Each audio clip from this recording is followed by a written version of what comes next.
Good morning, class. In last video, we completed A Man's True Son.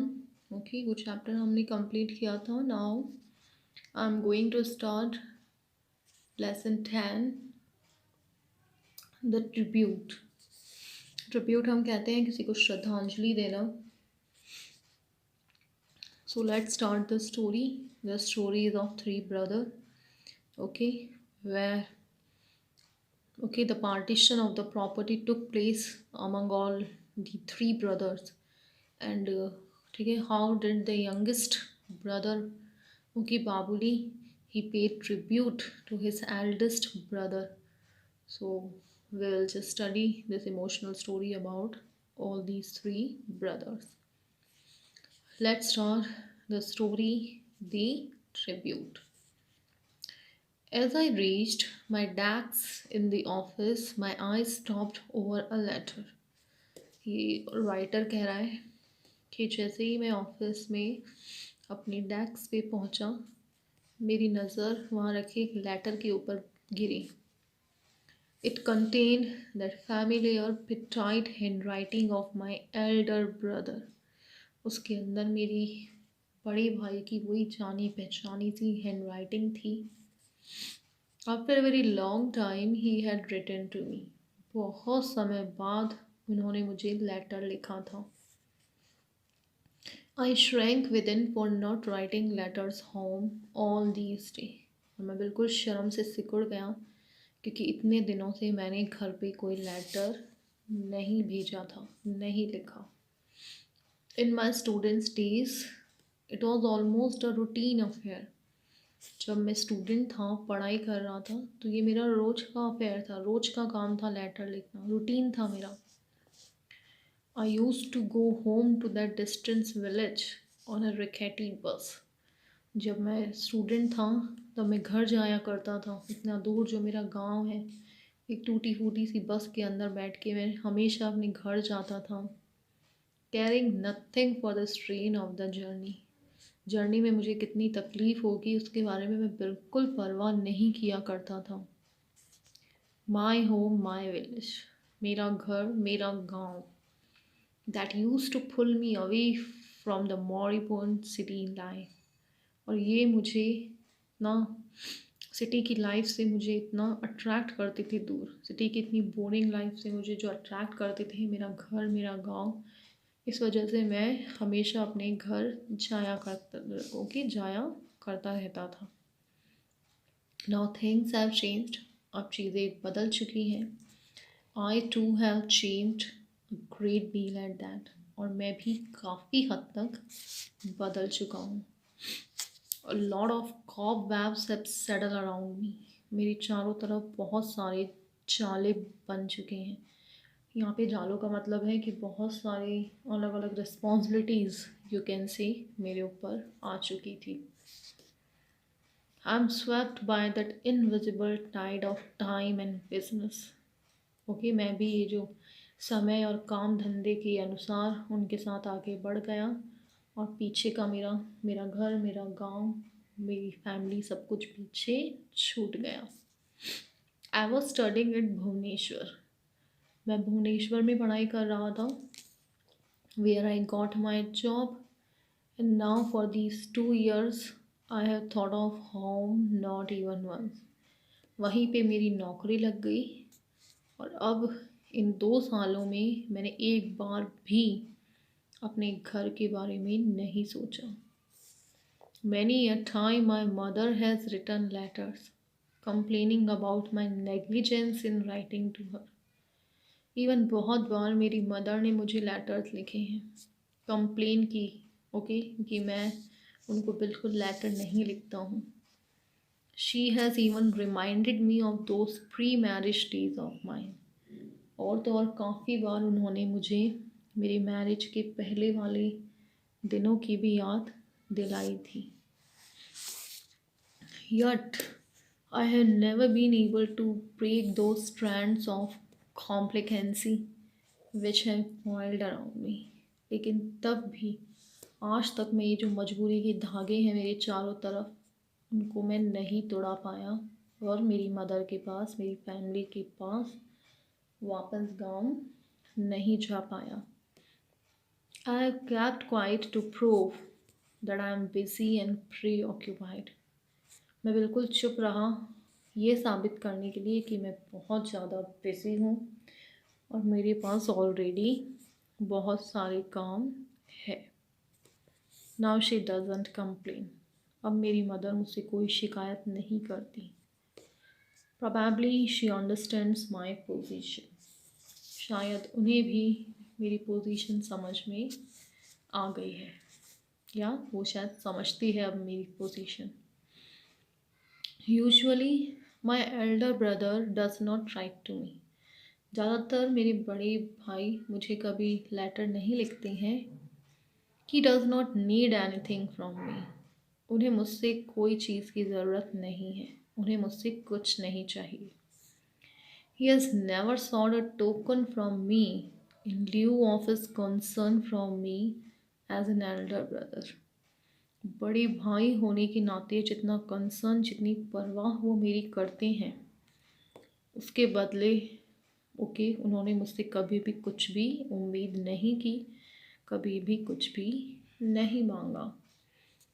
In those days when I was a student, उन दिनों जब मैं एक student था, the only thing that he inquired about was my well-thing. सिर्फ एक ही चीज़ की वो मुझसे पूछताछ करते थे, इंक्वायरी करते थे, वो था मेरी तबीयत, कि क्या मैं ठीक ठाक हूँ। During my stay at home he would catch fish for me from the pond behind our house and would ask his wife to prepare a good dish, for I loved fish. During my stay at home means when I was a student and I used to go back to my home. As a student मैं वापस घर जाता, घर पे रहता, तो घर के पीछे तालाब में से मेरे लिए फिशेस पकड़ कर लेकर आते और अपनी वाइफ को कहते अच्छी सी डिश बनाने के लिए, क्योंकि मुझे फ़िश बहुत पसंद थी। When the catch was scanty, जब बहुत कम फिश पकड़ में आती थी, स्कैंटी का मतलब बहुत ही कम होती थी, the dish would be prepared exclusively for me. So dish सिर्फ और सिर्फ मेरे लिए बनाई जाती थी। He would say to his wife, वो अपनी वाइफ से कहते थे, You must make the dish as delicious as possible. कि डिश जो है वो जितनी टेस्टी हो सकती है उतनी टेस्टी होनी चाहिए। Using mustard paste for Babuli, उसके अंदर बाबुली के लिए मस्टर्ड पेस्ट डालना। Even now he is the same man with the same tone of love and compassion. आज भी वो वही सेम इंसान है, वही लविंग उनकी टोन है, उनकी बात करने का तरीका है, और वही कंपैशन, वही दरिया दिली, वही प्यार और कंसर्न आज भी उनके अंदर है। Nothing has changed him. कोई कुछ भी उन्हें चेंज नहीं कर पाया। हिज 7 चिल्ड्रन, उनके 7 बच्चे, फादर, मदर, कैटल जो जानवर है उनके पास, फील्ड्स खेत है, हाउस होल्ड रिस्पॉन्सिबिलिटी घर की जिम्मेदारियाँ, इतना सब कुछ होते हुए भी कुछ उन्हें चेंज नहीं कर पाया। वो आज भी वैसे ही हैं। और जो राइटर था वो बिल्कुल बदल गया था थोड़ी सी रिस्पॉन्सिबिलिटी आने में ही। He is the same my elder brother, वो आज भी वही वैसे ही हैं, मेरे बड़े भाई। I handle the letter carefully. Well, मैंने बहुत ही केयरफुली वो लेटर उठाया। उसमें क्या लिखा था? He had asked me to come home. उन्होंने मुझे घर बुलाया था। Some feud had cropped up, कोई लड़ाई झगड़ा हो गया था। The 2 sisters in law had quarrelled. मेरी दोनों सिस्टर्स इन लॉ मतलब जो मेरी भाभी थी, मेरे बड़े भाई और मेरे बीच वाले भाई की जो वाइफ्स थी, उन दोनों के बीच में कोई लड़ाई हो गई थी। और पैडी फील्ड्स, हमारे जो खेत थे, द कॉटेज ओके, जो घर थे, झोंपड़ियाँ थी, and the movables and immovables, बाकी जितनी भी जो प्रॉपर्टी थी, were to be divided into 3 parts amongst us. उन सबका 3 हिस्सों में हम तीनों भाइयों के बीच बंटवारा होना था। माई प्रेजेंस वॉज इंडिस्पेंसिबल। मेरी वहाँ पे उपस्थिति होना, प्रेजेंस होना बहुत ही कंपल्सरी था। It was my second brother who was so particular and adamant about the division. वो मेरा सेकंड ब्रदर था जो प्रॉपर्टी को लेके काफ़ी ओके डिवीज बंटवारे को लेके बिल्कुल डिटरमाइंड था। ही wanted it at any cost, उसे वो किसी भी कीमत पर चाहिए था। I finished reading the letter, मैंने लेटर पढ़ना ख़त्म किया। A cold sweat drenched me, बढ़ते ही मुझे ठंडा पसीना आ गया। I felt helpless, मैं बिल्कुल हेल्पलेस मजबूर फील कर रहा था। ऑर्फन, बिल्कुल अनाथ। A sort of despair haunted me for a long time, थोड़ी देर तक मैं काफ़ी उदास रहा, निराश रहा। Quite relentlessly I tried to strike them away, yawning helplessly in a chair. बहुत ज़्यादा मैं रेस्टलेस हो गया, बेचैन हो गया। ओके, और थोड़ी देर तक मैं चेयर पे बैठा रहा, उबासी लेने लगा। In the evening, when I told my wife about the partition that was to take place, I found her totally unperturbed. Evening में जब मैंने अपनी वाइफ को इस बंटवारे के बारे में बताया, ओके, तो उसे इस बात का कोई फ़र्क नहीं पड़ा। She was totally undisturbed. She just asked me when, उसने बस मुझसे पूछा कब। As if she was all prepared and waiting for this event to take place, जैसे कि वो तो पहले से ही तैयार थी और बस इस चीज़ का होने का इंतज़ार ही कर रही थी।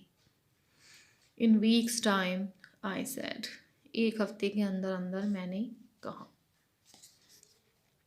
In bed that night, my wife asked me all sort of questions. उस दिन रात में मेरी वाइफ ने मुझसे हर तरीके के क्वेश्चंस किए। What would be our share? हमारा कितना हिस्सा होगा? How much would it fetch us on selling it? इसे बेचने पर हमें कितना मिलेगा? I said nothing for a while. Okay, थोड़ी देर के लिए मैंने कुछ नहीं कहा। But in order to satisfy her, but उसे सेटिस्फाई करने के लिए, at last guessed that it would be around 20,000 rupees, मैंने अंदाज़ा लगाया कि कम से कम 20,000 रुपये होंगे। She came closer to me and said, वो मेरे पास आई और कहा, we don't need any land in the village, हमें गांव में कोई ज़मीन वमीन नहीं चाहिए। What shall we do with it, हम क्या करेंगे ज़मीन का। Let's sell it and take the money, इसको बेच देना और पैसे ले लेना। Remember when you will sell it, hand over to me the entire 20,000। ध्यान रखना, जब तुम इसे बेचोगे तो पूरे के पूरे 20,000 रुपये मुझे ला कर देना। I will make proper use of it, मैं उसे अच्छे से काम में लूँगी। वी नीड अ फ्रिज, हमें एक फ्रिज की ज़रूरत है। Okay, you know summer is approaching, तुम्हें पता है गर्मियाँ आ रही हैं। We need to go to the office riding a bicycle, तुम्हें भी साइकिल के ऊपर ऑफिस जाना पड़ता है। Okay, you must have a scooter, तुम्हारे पास में एक स्कूटर होना चाहिए। And the rest we will put in a bank, और बाकी जो पैसा है वो हम बैंक में डाल देंगे। There is no use keeping land in the village, okay, गाँव में ज़मीन रखने का कोई मतलब नहीं है। We can't look after it, हम उसकी देख रेख भी नहीं कर सकते। And why should others draw benefit out of our land, और हमारी लैंड से, हमारी ज़मीन से दूसरे क्यों फ़ायदा उठाए। I listen to all this like an innocent lamb looking into the darkness, ये सब कुछ मैं एक मासूम बकरी के बच्चे के जैसे सुन रहा था। I felt as if the butcher was sharpening his knife. ऐसा लग रहा था कि जैसे जो कसाई है वो अपना हथियार तेज कर रहा है, धार लगा रहा है, हमिंग अ ट्यून, एक गाना गुनगुना रहा है, and waiting to tear me into large chunks of meat, और मुझे अब मीट के छोटे छोटे टुकड़ों के अंदर काट देगा। Consoling me saying that there is a better life after death, और तो और मुझे सांत्वना दे रहा है कि चिंता मत करो, मरने के बाद ज़िंदगी और अच्छी हो जाएगी। यहाँ पे ये कसाई अपनी वाइफ को कह रहा है, जो उससे कह रही है कि बंटवारे के बाद हमारी ज़िंदगी अच्छी हो जाएगी, ओके, और ज़मीन बेच के हम ये ले लेंगे वो ले लेंगे, हमारी ज़िंदगी ऐशो आराम वाली हो जाएगी। तो वही सब कुछ राइटर को फील हो रहा है। Gone are those days, gone are those feeling, गए वो दिन, गई वो फीलिंग, when the word home filled my heart with emotion, जब घर का नाम लेते ही मैं इतना इमोशनल हो जाया करता था। In that affectionate word brother, what feeling it had, और वो जो इतना लविंग वर्ड था ब्रदर, कितनी फीलिंग्स थी इस शब्द के अंदर। How it used to make my heart pound with love, इस शब्द को सुनते ही मेरा दिल खुशी से झूमने लगता था। Recollecting all these things, I feel weak and pathetic. इन सब चीज़ों को याद करते हुए मैं बहुत ही कमज़ोर, बहुत ही पथेटिक महसूस कर रहा था। Where is the heart gone? कहाँ गया वो दिल? Where are those days? कहाँ है वो दिन? Where has that spontaneity of being gone? वो जो फीलिंग्स थी वो कहाँ गई, उनकी स्पॉन्टेनिटी, वो जो वर्ड भाई, होम, घर, ये सब याद करते ही जो फीलिंग्स आती थी वो सब कहाँ चली गई। I just can't understand how a stranger could all of a sudden became so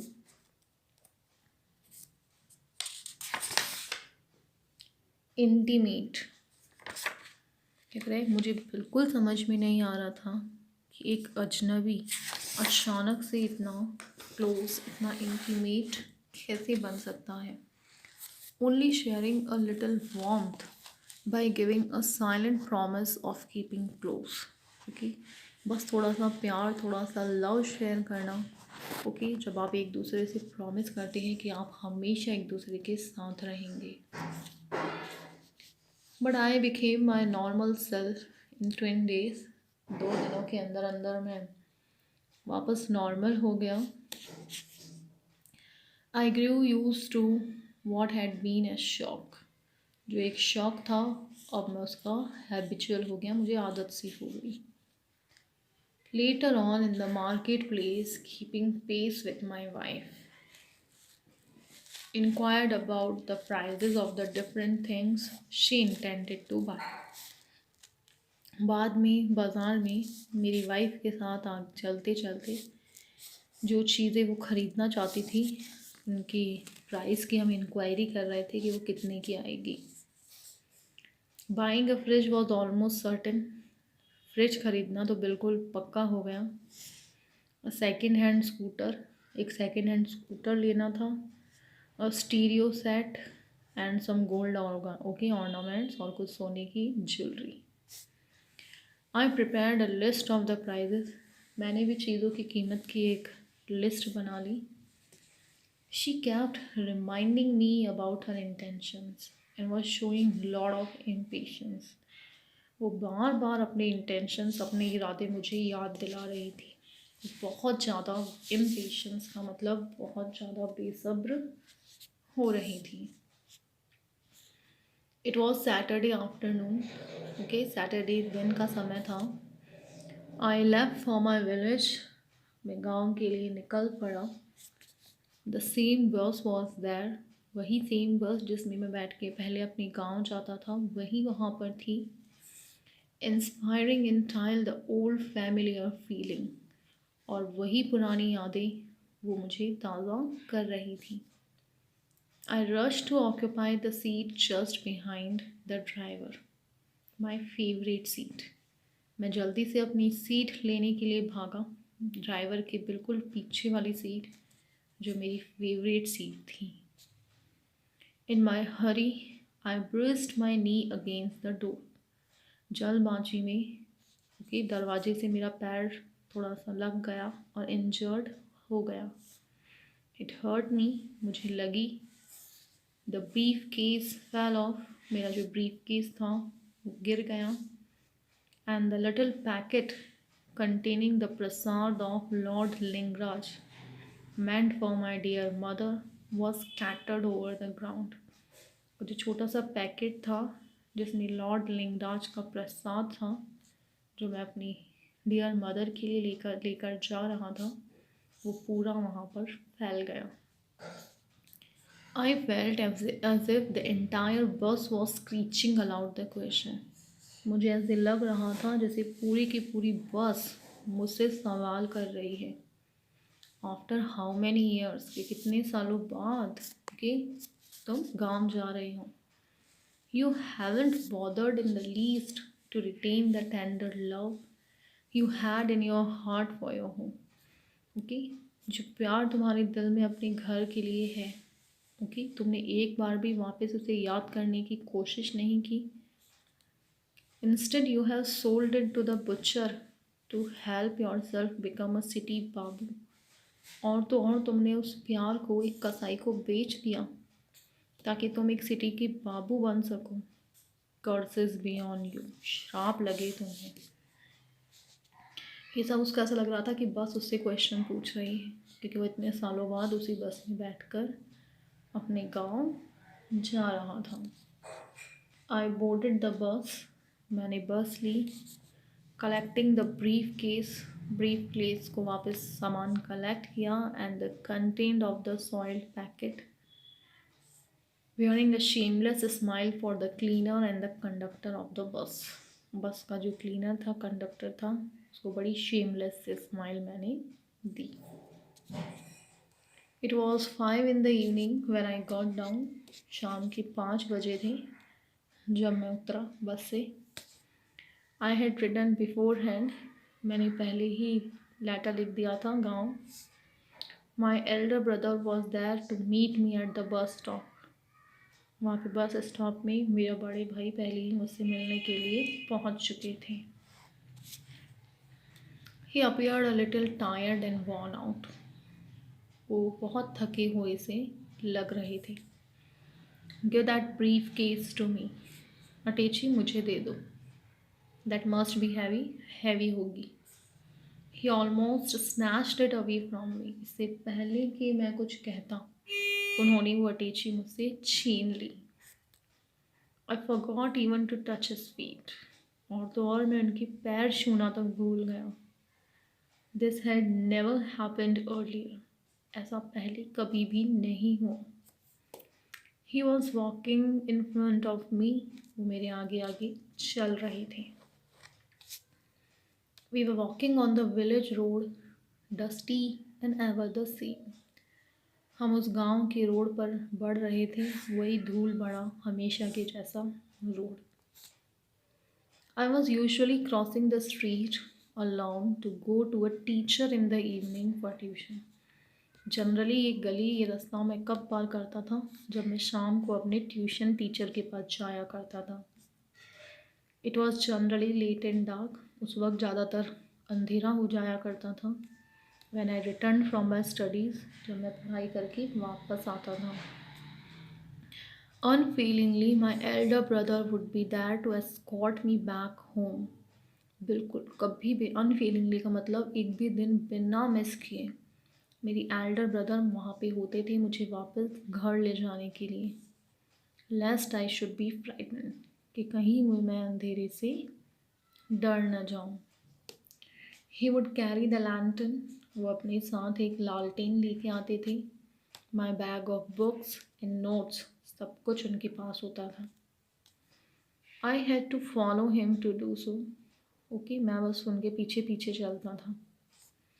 if I lagged behind he would ask, अगर मैं पीछे छूट जाता तो वो मुझसे पूछते, why you are perhaps tired, क्या हुआ, शायद तुम थक चुके हो। Come hold my hand and walk with me, चलो मेरा हाथ पकड़ो और चलो मेरे साथ। He sometimes used to carry me on his shoulders while going to the fields for a stroll. कई बार खेतों पर जाते वक्त वो मुझे अपने कंधों पर बैठाकर भी लेकर जाया करती थी। The bus stop was some distance from the village. गांव से थोड़ी ही दूर पे बस स्टॉप था। I had fallen behind him. मैं पीछे छूट गया। He stopped and asked me the same old question he used to ask. वो रुके और उन्होंने वही पुराना क्वेश्चन मुझसे वापस किया जो वो पहले पूछा करते थे। And what was that question कि I think you are tired. I just could not speak, लेकिन मैं वापस कुछ नहीं बोल पाया। The past was sprouting up me, मेरा पास्ट वह बार बार मेरे दिमाग में आ रहा था। The childhood days and the days now, वो बचपन के दिन और अभी के दिन।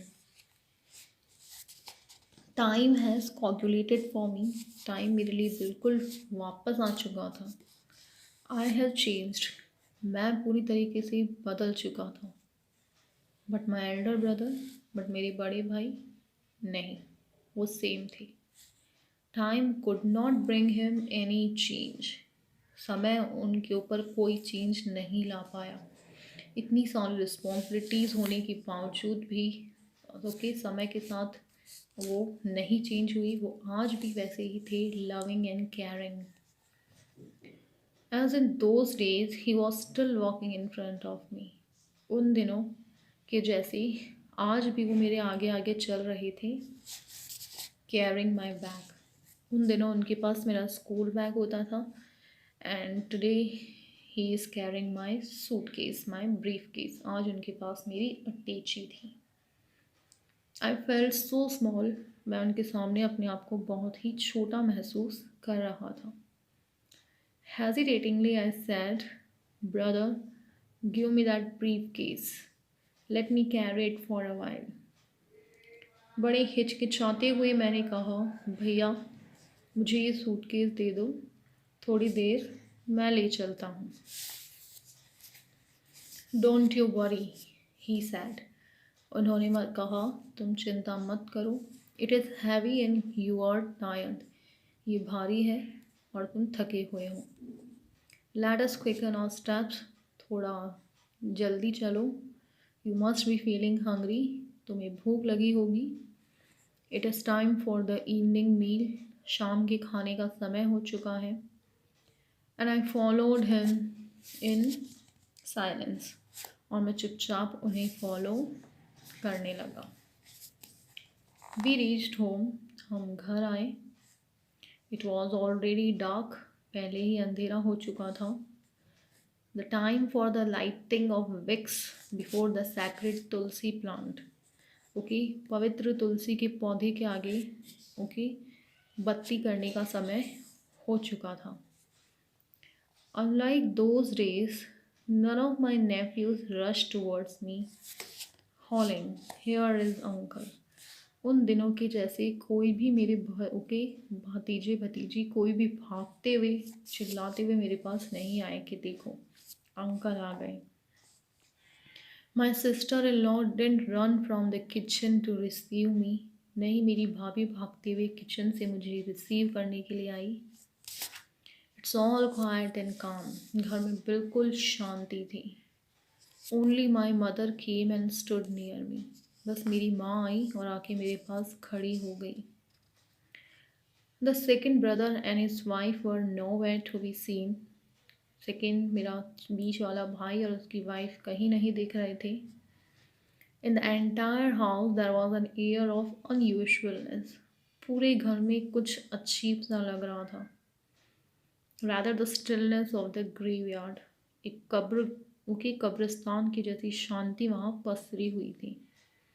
As if the house was preparing for its ultimate collapse, जैसे कि जो घर था वो आखिरी बार ठीक है ना अपने गिरने की राह तक रहा था. Class, we would continue the story from here in the next video. Till then, read it and try to get it. Thank you.